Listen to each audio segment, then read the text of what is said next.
বিভিন্ন রকম আছে তদন্ত কি প্রক্রিয়া এগিয়েছে না এগিয়েছে, হলমিন নিয়ে এই মুহূর্তে রাজ্য সরকার কোন জায়গায় দাঁড়িয়েছে বা বন দপ্তর?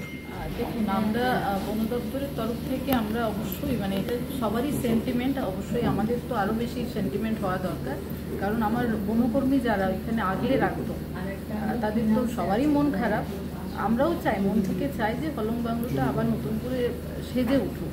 কিন্তু যেহেতু আমাদের অভিভাবক, আমাদের রাজ্যের মাননীয় মুখ্যমন্ত্রী মমতা বন্দ্যোপাধ্যায়, ওনার ওপরেই সব কিছু, উনি যেভাবে বলবেন যখন বলবেন আমরা সেভাবে কাজ না। হলং কি আগের চেহারাতে ফিরবে নাকি না হলং এখনো পর্যন্ত তৈরি হতে সংশয় রয়েছে কিছু? দেখুন, অনেক কিছু নিয়মকানুন পাল্টেছে, এখন অনেক আইনি জটিলতা আছে, সেই জায়গা থেকে সব দিকটা লক্ষ্য রেখেই আমরা এগোবো।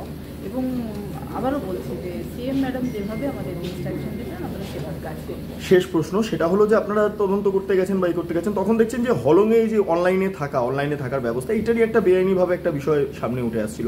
তার পাশাপাশি পরবর্তী ক্ষেত্রে যদি হলং তৈরি হয়, আপনারা ভেবেছেন যে এইভাবে অনলাইনে বুকিং হবে না, তো বিষয়টা যদি একটু বলেন। দেখুন, আইনি জটিলতার কারণেই আমরা এটা ভাবছি, কারণ যেহেতু কোর একটা জঙ্গল, সেখানে এই ধরনের বুকিং কিংবা এরকম যাতে কোনো রকম, আমরা চাইছি না বন দপ্তর কোনো রকম আইনি জটিলতায় পড়ুক, এবং মানুষের পরিষেবাও যাতে আমরা ঠিকঠাক দিতে পারি, তার স্বাচ্ছন্দ্যে দিতে পারি, সেই দিক টোটাল ব্যাপারটা আমরা ভাবনা চিন্তা করেই এগোবো। হলংয়ে আর বুকিং হবে না সেটা তো সময় বলবে। আর আগের যে বুকিংগুলো হয়েছে সেগুলো কি?